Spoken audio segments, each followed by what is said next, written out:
शिवा, बेटा शिवा, शिवा, क्या सोच रहा है बेटा? चल खाना खा ले। माँ, पापा शराब पीना कब छोड़ेंगे? तू टेंशन क्यों लेता है बेटा, मैं हूँ ना। लगता है मुझे पढ़ाई छोड़नी पड़ेगी। क्यों, क्या हुआ? हुआ क्या माँ, स्कूल की फीस कभी टाइम पर पहुँचती नहीं। इस बात के लिए मुझे टीचर की भी सुननी पड़ती है। मेरे सारे दोस्त ऐसे देखते हैं जैसे मैं एक भिखारी हूँ। शराब हमारे पापा पीते हैं और लोग हमें बुरी नज़र से देखते हैं। हमारी कहीं कोई इज्जत नहीं है माँ। ऐसे क्यों कहता है पगले? पापा को समझाएंगे, तू चिंता मत कर। माँ, आज मैम ने बोला है 2 दिन के अंदर अगर मेरी फीस जमा नहीं हुई ना तो मैम ना क्लास में बैठने देंगी और ना एग्ज़ाम में। आप मेरी फीस जमा करवा दो ना। हाँ हाँ मेरी बच्ची, सब हो जाएगा। कल करती हूँ कहीं से पैसे का इंतजाम। माँ, आपको तो बुखार है। अरे कुछ नहीं, वो खाना बनाया था ना तो आग की तपन से शरीर गर्म हो गया है। आओ खाना खा लो।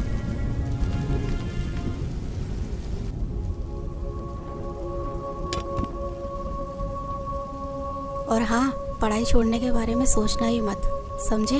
वरना जिंदगी नर्क से बदतर हो जाएगी। करती हूँ तेरे पापा से बात। देख रहा है ना मुझे?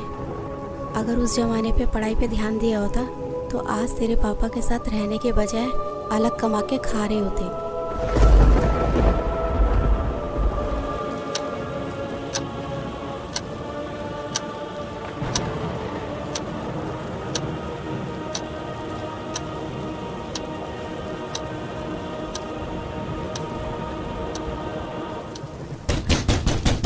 साले, दरवाजा खोल।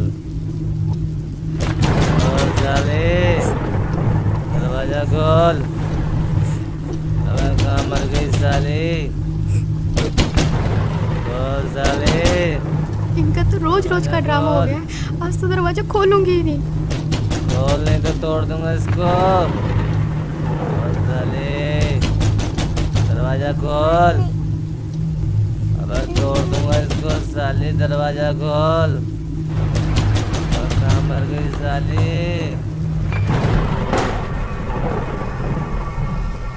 तू करती क्या रहती है साली? इतनी देर लगती है दरवाजा खोलने में? खोल हरामजादी, क्या कर रही थी? देखो मेरी बात सुनो, आप रोज रोज पी कर आते हो, बच्चे भी डर जाते हैं। तू मुझे समझाएगी? अब मुझे तुझसे सीखना पड़ेगा कि घर कब आते हैं और कैसे पीते हैं। तू मुझे समझाएगी साली? तू मुझे सिखाएगी साली? तू मुझे समझाएगी साली? तू मुझे समझाएगी? मुझे समझाएगी?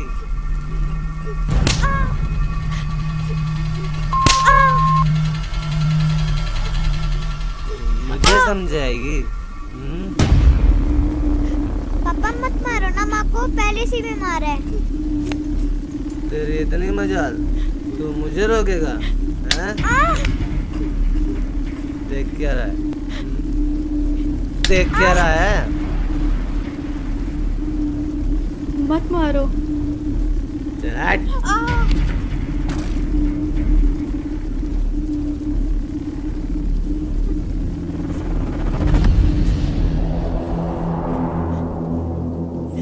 तू मुझे मारेगा साले? मैं भी देखता हूँ तेरी माँ ने तुझे कितना दूध पिलाया।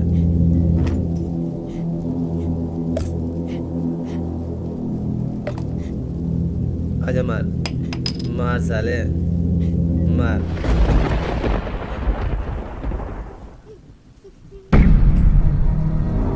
तुम सबको देख लूंगा मैं।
जी टिफिन सुनो।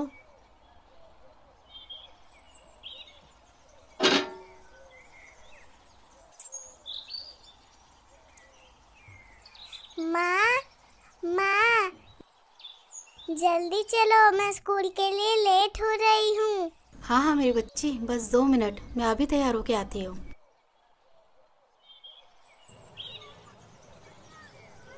शिवा बेटा, तू आराम कर, मैं राधिका को स्कूल छोड़ के आती हूँ। ठीक है माँ।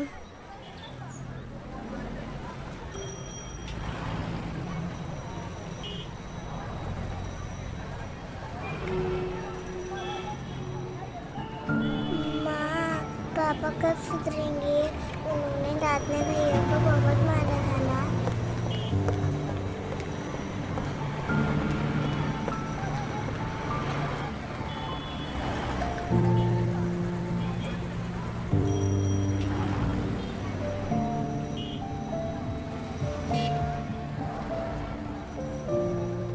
हे भगवान, कब तक इन बच्चों को दिलासा दूँ? मेरे होते हुए मेरे बच्चे नर्क जैसे जिंदगी जी रहे हैं। इससे अच्छा तो हम मर जाते, वो बेहतर होता। कम से कम रोज रोज की मार पिटाई और समाज में जलील होना तो बंद होगा।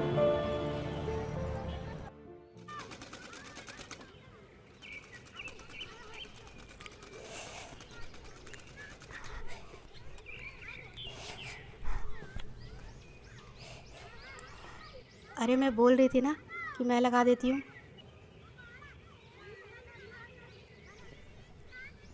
ला मुझे दे। ठीक है।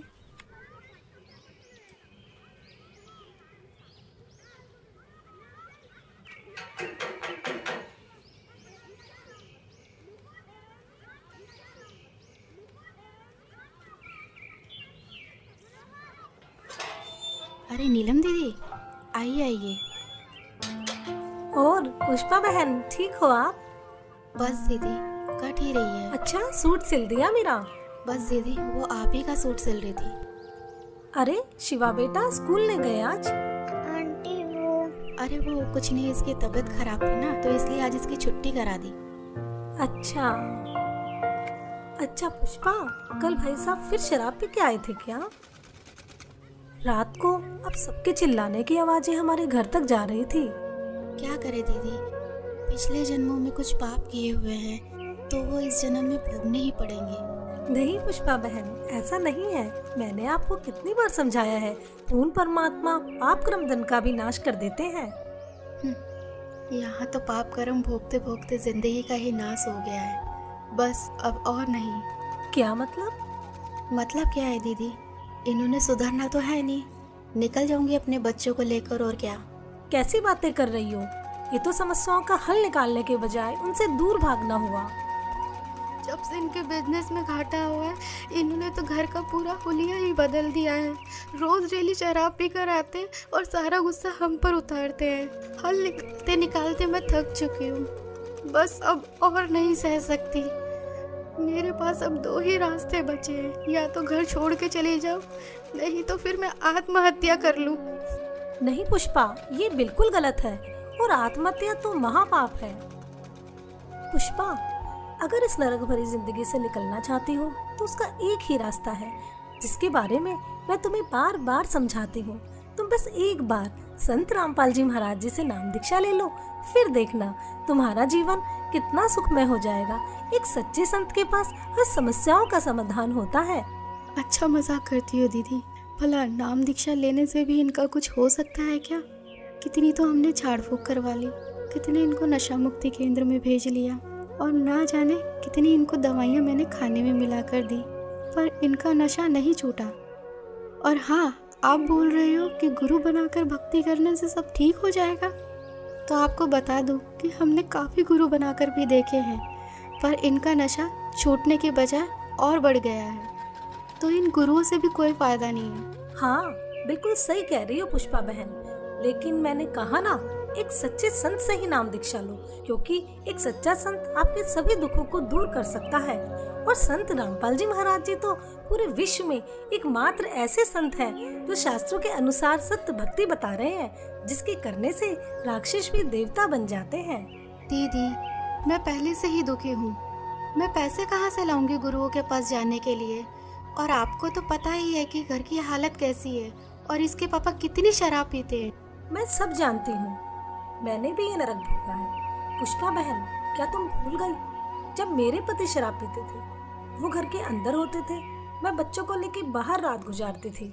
जो भी हाथ में आता था वो सब कुछ बेच देते थे। हमें पीटना उनका रोज का काम था।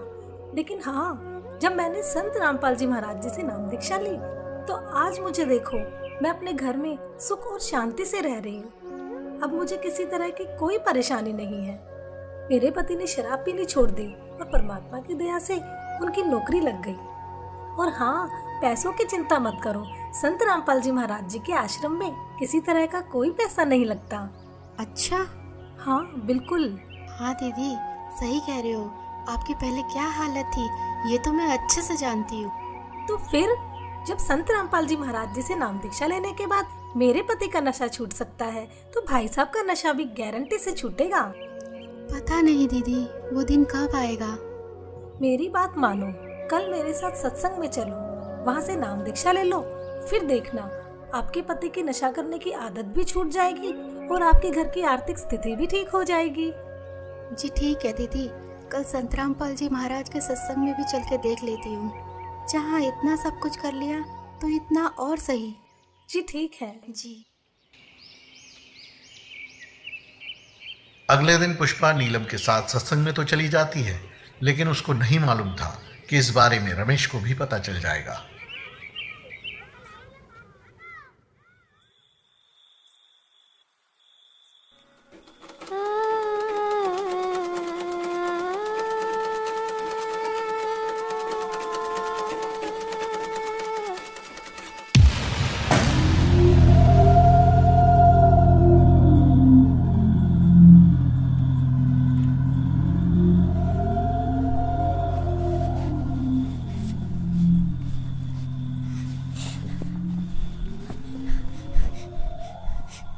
क्यों री, बहुत शौक चढ़ा दे सत्संग में जाने का?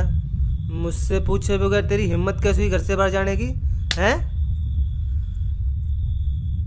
कोई और जगह नहीं मिली पूरी दुनिया में? सत्संग में जाती है साली, सत्संग के बहाने कहाँ जाती है? आप जैसा शराबी कबाबी कभी नहीं समझ सकता सत्संग की कीमत को। दूर रहो मुझसे। अपना जीवन तो बर्बाद कर रखा है और हम भक्ति करें ये भी नहीं देखा जाता आपसे। मुझे पता है क्या होता है तेरे सत्संग में। बकवास करने जाती है तू वहाँ। बस यही दिन देखने को रह गए थे, नाक कटा के रख दी तूने मेरी। और खबरदार, आज के बाद सत्संग का नाम भी लिया तो यहाँ चल खाना लगा।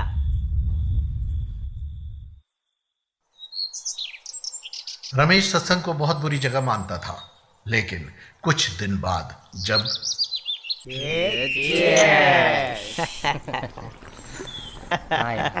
छोड़ क्या क्या। अबे कौन है साला?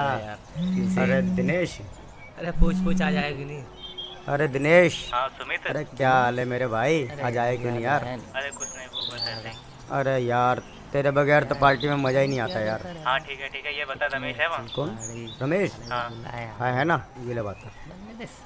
हाँ दिनेश भाई, कैसा है मेरे यार? बढ़िया भाई। आ जाया नहीं तू यार। अरे अरे दारू के पैसे हम दे देते भाई। अरे वो सब छोड़, तू ये बता कि तुझे पता है कि भाभी कहाँ जा रही है? क्या मतलब?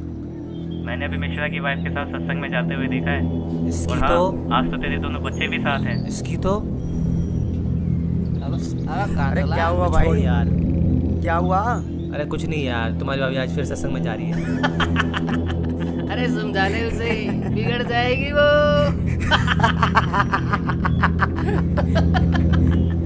हाँ भाई छोड़ यार, आकर बात करता हूँ यार। अपने दोस्तों के सामने हुई इस बेइज्जती को रमेश सहन नहीं कर सका और गुस्से में आग बबूला होकर वहां से निकल गया।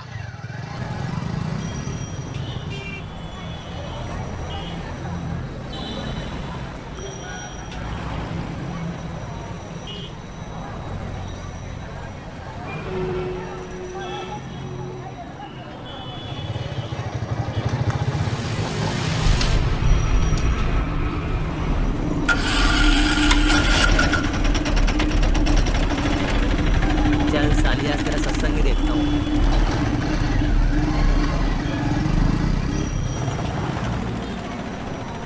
पुष्पा, बहुत अच्छा किया, इन बच्चों को भी ले आई। इन बच्चों को बचपन से ही परमात्मा की सही भक्ति का ज्ञान हो जाएगा।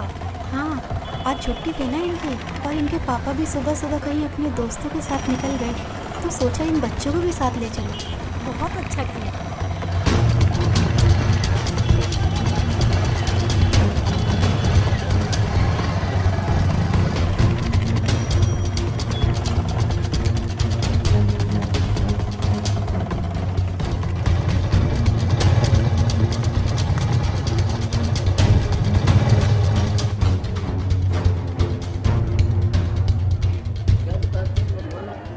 परमात्मा हमें याद दिलाते हैं।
सच है दादाजी, इधर नहीं जाना आपको। क्यों? क्योंकि ये बहनों का पंडाल है, आप उधर बैठ के भाइयों वाले पंडाल में सत्संग सुन लीजिए। उस दरगाह में मार पड़ेगी, उस दरगाह में मार। आश्रम में सभी को सत्संग सुनते हुए देखकर रमेश भी उन्हीं के बीच शांति से बैठ जाता है। मदरा पीवे कड़वा पानी, 17 जन्म समान के जानी। ओए, एक बार शराब पीता है तो 17 जन्म कंटिन्यू कुत्ते की योनि में जाओगा एक बार। और जिसने बोतल की बोतल खाली कर रखी है उसका तो पता नहीं 1000 जन्म हो गएगा, 2000 जन्म कुत्ते के। और कुत्ते का जन्म तो कब तेरा। अब तो अफलातून पी के घुटी लाकर शराब की और टिट्टी पाक जाए, और पत्नी रोवा खड़ी खड़ी कि ये रोटी खाली ना मरेगा। वह थाली लेकर जाएगी, रोटी खा लो, और वो मारेगा ठोकर, दूर आ जा। वो पड़ेगी, सारा दूर जाके पड़ेगा भोजन। और फिर उस दुष्ट आत्मा के साथ क्या होगा, कुत्ता बन के क्या खाएगा। जब तो ठोकर मारा था थालियों के, कुत्ता बनेगा। और फिर भूख लगेगी, सारी रात भौंकेगा, गली में पड़ेगा गर्मी सर्दी में। सुबह उठते ही कहाँ जाता है कुत्ता, रसोई में। मैं कहा उसने भोजन की, ऐसे ऐसे कर कर सीधा जाएगा जैसे कोई टोकनी है कोई नहीं, कि भूख लग रही, डट्टा जाना। अब वहाँ रसोई में अब कौन पढ़ दे उसको, मूर्ख को। कोई देख लेगा घर का सदस्य, पहले उसको करेगा तो पर वो कानों पर घटाड़ा करे, भूख लग रही जोर की, सीधा ही चल पड़ता है वो। फिर उठा कर लठ उसके कड़े में ठोकेगा कमर में, फिर ट्या ट्या ट्या करता जाएगा गली में। फिर कुछ देर के बाद कुछ भूल सी पड़ेगी डंडे की, फिर सोचेगा भूख तक वो अंदर है ही, फिर दूसरे मकान की तरफ चलेगा। वहाँ उसके भाग और दुर्भाग्य, उसने कोई टूक मिला या लठ मिला या जूत मिला। जब वहाँ भी उसकी सेवा लठ से होगी तो फिर वो प्रयत्न छोड़ देता उस दिन का। फिर वो बाहर भागता जंगल की तरफ। वहाँ क्या खाता है, टट्टी खा के आता है। और जब पी कर शराब मारा था ठोकर, तो ये कर्म याद दिलाए जाते।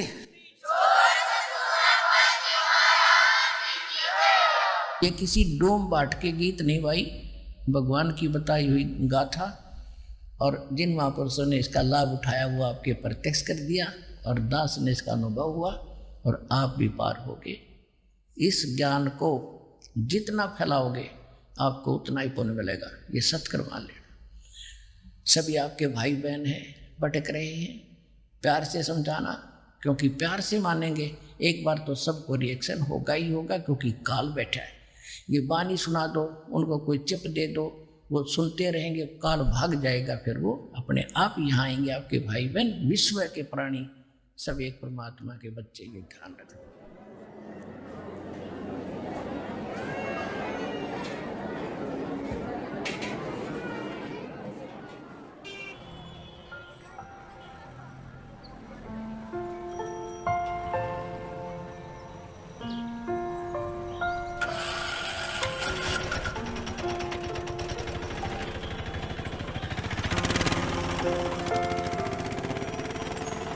और राधिका बेटा, आपको सत्संग में जाना कैसा लगा? मुझे तो बहुत अच्छा लगा आंटी। और शिवा बेटा, आपको कैसा लगा? आंटी जी, सत्संग में जाना तो मुझे भी अच्छा लगा। अब डर है कि पापा पिटाई ना करें। बस दीदी, अब तो परमात्मा ही दया करेंगे।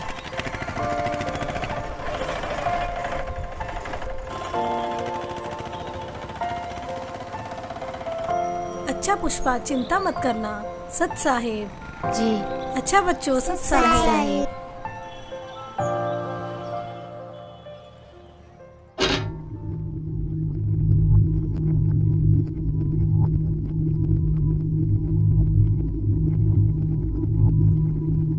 हाँ,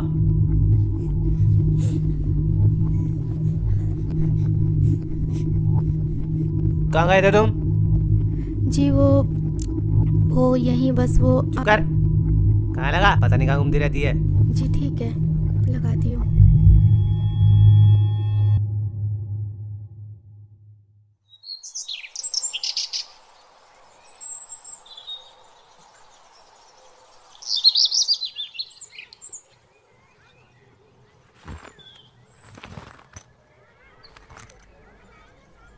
चलता हूँ।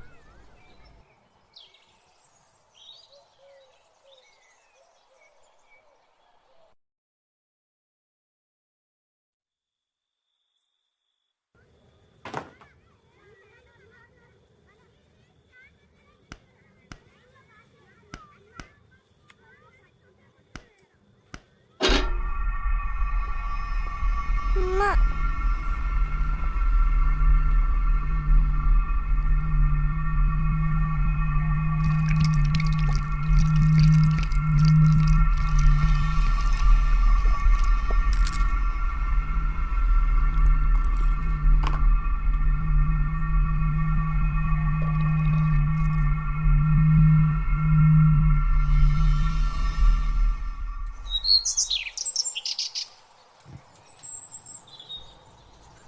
हाँ, टिफिन रेडी हुआ क्या?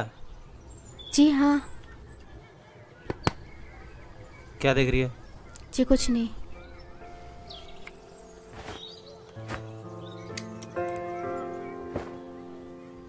बच्चों की जमा कराई क्या? जी नहीं, वो अभी नहीं। ये ले पैसे, बच्चों की जमा करा दियो।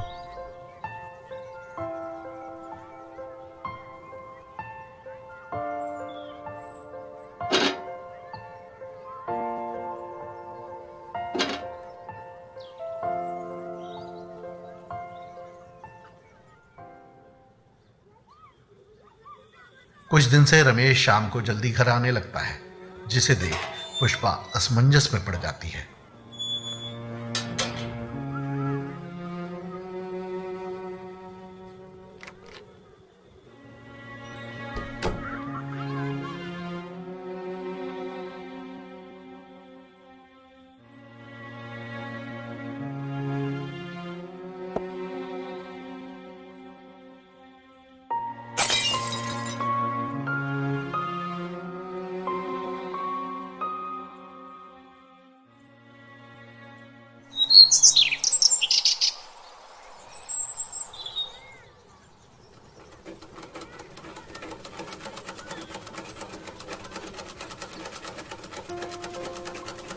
माँ, पापा आजकल दारू घर पर लाकर क्यों पीने लगे? पहले तो बाहर से पी कर आते थे। अरे सही तो है, पहले बाहर से पी के आते थे तो कभी किसी के साथ लड़ाई झगड़ा कराते, कभी किसी के साथ। अब ये तो है कि घर पर ही लाकर पीते हैं और बाहर वालों की भी नहीं सुननी पड़ेगी हमें। हाँ माँ, आजकल उनके स्वभाव में भी बहुत बदलाव आ गया है। लड़ाई झगड़ा और गाली गलौज भी बहुत कम कर दिया है। सही कहा भैया, अब तो मम्मी की पिटाई भी नहीं करते। हाँ, लगता है ये सब गुरुजी का चमत्कार है। हे परमात्मा, दया करना।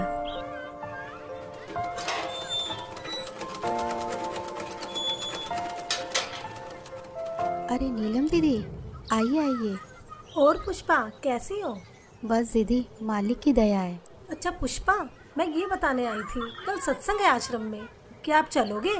नहीं दीदी, कल तो इनके पापा की छुट्टी है तो नहीं हो पाएगा। कोई नहीं। हाँ, अगर पिछली बार की तरह इनका बाहर जाना हुआ तो चल पड़ेंगे। जी मालिक ही दया करेंगे। अच्छा बहन, चलती हूँ। सत साहेब।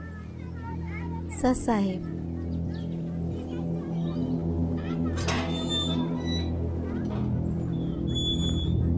क्या करने आई थी ये? कुछ नहीं जी, वो बस ऐसे ही इनके कपड़े थे तो पूछने आई थी। चल चुप कर, बकवास करती रहती है। और हाँ, कल सुबह मुझे जल्दी जाना है, खाना जल्दी बना दियो, कहीं सोचो छुट्टी है मेरी। जी ठीक है। रमेश की इस बात को सुनकर पुष्पा खुश हो जाती है कि ये सुबह जल्दी निकल जाएंगे तो मैं सत्संग में जा पाऊंगी।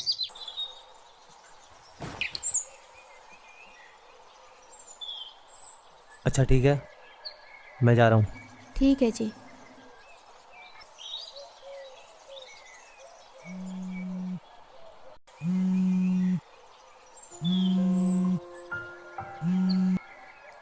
हाँ नीलम दीदी। जी दीदी। हाँ दीदी, मैं 5 मिनट में तैयार होके आती हूँ। जी जी जी। माँ, हमें भी ले चलो ना सत्संग में। हाँ माँ, हाँ बहुत अच्छा लगता है। ठीक है मेरे बच्चों, तुम्हें भी लेके चलती हूँ, चलो। पुष्पा आज भी नीलम के साथ अपने दोनों बच्चों को लेकर सत्संग में पहुंच जाती है, इस बात से बेखबर कि आज यहाँ उसके साथ क्या होने वाला है। कोई आपत्ति आओगी कैसे खड़ा करूँगा। और क्या बताना चाहा था, जो परमात्मा 18 लाख व्यक्तियों को और 3 दिन तक भोजन भंडारे, लड्डू, जलेबी, कचौड़ी, पकौड़ी और दोहर और असरफी दे सकता है, एक झोपड़ी में बैठा व्यक्ति, वो समर्थ कितना है। और आपको क्या नहीं दे सकता, पूरे विश्व को खिला सकता, वो पूरे असंख्य ब्रह्मांडों को 1 सेकंड में सब कुछ भर दे, हरा भरा कर दे इस पृथ्वी को, और आपका घर भर दे पूरा। अगर विश्वास करोगे तो ये सत्कर्म मान लेना, उस समर्थ का सहारा आपको है। हाँ हाँ दीदी, बहुत अच्छा लगा। और मैं तो सोच रही थी, और हाँ दीदी, कल तो कमाल हो गया। मुझसे पूछ रहे थे कि बच्चों की फीस जमा करा दी, तो मैंने कहा नहीं, तो मेरे हाथ में पैसे रख के चले गए। अच्छा हाँ बहन, परमात्मा पर ऐसे ही विश्वास रखो, परमात्मा जो चाहे सो कर सकते हैं।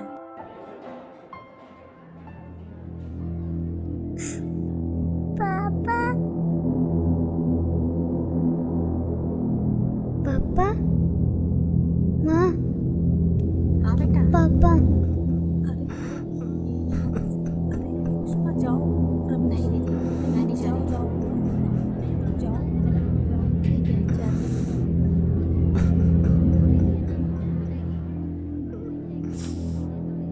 मुझे माफ कर दो परमात्मा, मैं पापी हूँ मालिक। क्या हुआ जी?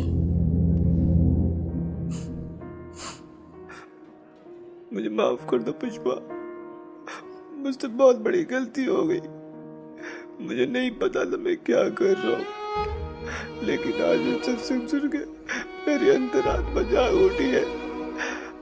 मुझे गिलानी हो रही है अपने कुकर्मों में।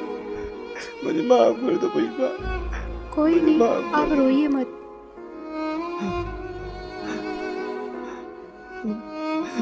शिवा बेटा, मुझे माफ कर दे बेटा। मैं आज के बाद कभी भी तुम्हें शिकायत का मौका नहीं दूंगा। राधिका बेटी, तेरे पापा सुधर गए बेटा, मैं प्रॉमिस करता हूँ मैं शराब को कभी हाथ भी नहीं लगाऊंगा।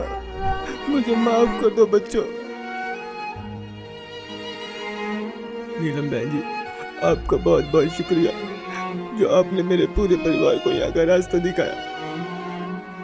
कोई बात नहीं रमेश भैया, लेकिन एक बात बताओ, आपको ये ज्ञान कैसे समझ आया? पिछली बार जब आप पुष्पा और दोनों बच्चों को यहाँ पर लेकर आए थे ना, तब मैं यहाँ आया था। उस दिन मैं आप लोगों के पीछे पीछे यहाँ तक आया था, ये सोच के कि यहाँ कुछ गलत काम होते होंगे तो इन लोगों को रंगे हाथ पकड़ूंगा। लेकिन मैं गलत था, क्योंकि सत्संग में जो बातें बताई गई उसे सुनकर तो मेरा दिमाग ही घूम गया, जिसके बाद मैं किसी को बगैर बताए यहाँ से निकल गया और आश्रम से जीने की राह पुस्तक भी ले गया।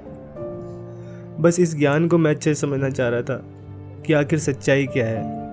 मैंने घर जाती बुक को पढ़ना शुरू किया और टीवी पर जो संत रामपाल जी महाराज जी का सत्संग आता है उसे सुनने लगा। मैं ये बिल्कुल भी नहीं चाहता था कि पुष्पा और दोनों बच्चों को ये पता चले कि मैं संत रामपाल जी महाराज जी का सत्संग सुनता हूँ। मानो एक रूटीन सा बन गया हो कि शाम को घर आकर दारू पीता था और सामने सत्संग भी चला लेता था। जीवन वो कोढ़ से दुख होता हो, कुष्ठ से, इतना कष्ट आपको माँ के गर्भ में उस पीरियड में हो जाता है। तो उस समय ये परमात्मा से बार बार प्रार्थना करता है, हे प्रभु, हे मालिक, एक बार इस नरक से निकाल दो। वहाँ इसको याद भी होता है कि तू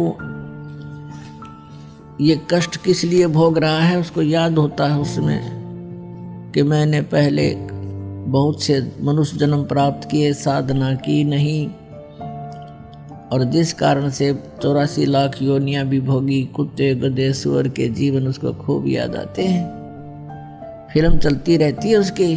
तो फिर ये कहता, भगवान एक बार इस नरक से निकाल दो, सदा आपको याद करूँगा, परम संत की खोज करूँगा जैसा कि आपने बता रखा है, और सत साधना करूँगा भगवान, केवल अपने पेट के लिए कार्य भी करूँगा लेकिन आपकी याद नहीं भूलूंगा। अब परमात्मा कहते हैं बाहर आ जाता है प्राणी और आते ही सबसे पहले भगवान भूलता है, बाकी सारी बकवाद याद कर लेता है। शराब पीनी, मांस खानी, सिनेमा देखना और 36 फंड, बड़ी कोठी कार बनानी। तो कहते भगवान बोल कर सब कुछ याद कर लेता है ये। फिर परमात्मा ही याद दिलाने आते हैं उसको। सत्संग सुनते सुनते मुझे कुछ ज्ञान भी होने लगा और दारू से तो मुझे नफरत सी हो गई थी।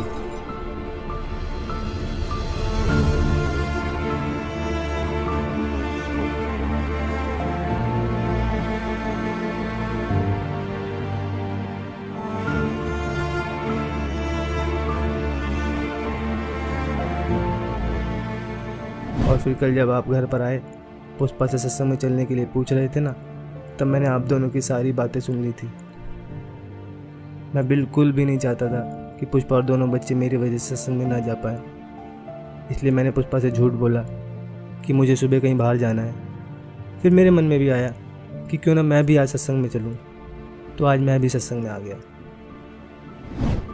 संत रामपाल जी महाराज वाकई में पूर्ण संत हैं, जिन्होंने मेरे पूरे परिवार के साथ साथ मुझे भी यहाँ खींच लिया और मेरे अंदर के राक्षस को मारकर एक देवता बनने का रास्ता बताया। सुबह का भूला यदि शाम को घर आ जाए तो उसे भूला नहीं कहते। और अब आप संत रामपाल जी महाराज जी का ज्ञान समझ गए हो, तो इससे बड़ी खुशी की बात और क्या होगी। जी, अब मुझे भी नाम दीक्षा दिला दीजिए, जिससे मेरे पाप कर्म कुछ हल्के हो सके। हाँ हाँ, क्यों नहीं भाई साहब, आइए। जी हाँ बच्चों, आज रमेश भी संत रामपाल जी महाराज जी से जुड़ जाता है और अगले ही दिन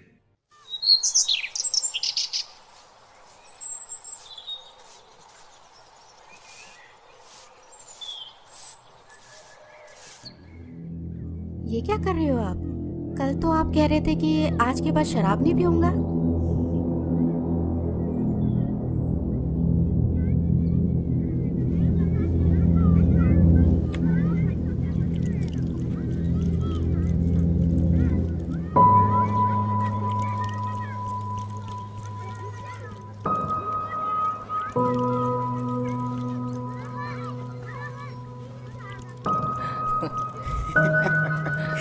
कल तो पुलिस वालों ने बहुत मारा यार। अबे देख देख। अबे रमेश, ये क्या कर रहा है यार तू? पागल हो गया है क्या? क्यों? अबे इतनी महंगी दारू तू नाली में गिरा रहा है। भाई मैं पागल हुआ नहीं हूँ, पागल था, लेकिन अब मैंने संत रामपाल जी महाराज जी से नाम उपदेश ले लिया है, और मुझे अब ये ज्ञान भी हो गया है कि इसे पीने के बाद कितना पाप लगता है। सोचो एक आगर बिल्ली आज को चली। हाँ यही समझ लो। अबे तो गिराने से क्या फायदा, हमें दे दे। भाई जब मुझे ज्ञान नहीं था ना तब तक मैंने तुम्हें खूब पिलाई, लेकिन अब मुझे ये भी पता चल गया है कि ये चीज़ मैं किसी को पीने के लिए भी दूंगा ना तो भी मैं पाप का भागी बनूंगा। तो ये जहर मैं अब किसी को भी नहीं दे सकता। चल यार ये तो बाबा बन गया है। क्या यही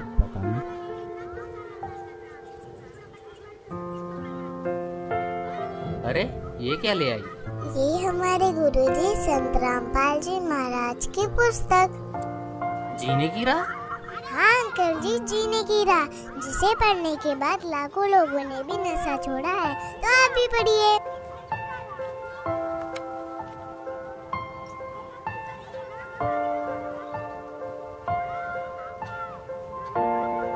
हाँ राधिका बेटा, आपने बोला है तो हम जरूर पढ़ेंगे।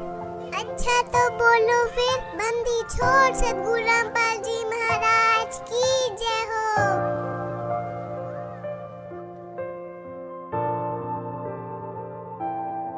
तो दोस्तों आपने देखा आखिर किस प्रकार रमेश का नशा छूट जाता है। संत रामपाल जी से जुड़कर लाखों लोगों ने अपना नशा छोड़ा है। संत रामपाल जी ही पूरे विश्व में एकमात्र ऐसे संत हैं जिनके लाखों फॉलोअर्स हैं, जिनमें से कोई भी नशे पते को हाथ तक नहीं लगाता। उनका मिशन है कि पूरे विश्व से नशे को खत्म कर सबको सत भक्ति मार्ग पर लगाना, ताकि आप और हम सभी मनुष्यधारी जीवों का यह मनुष्य जीवन सफल हो जाए। धन्यवाद।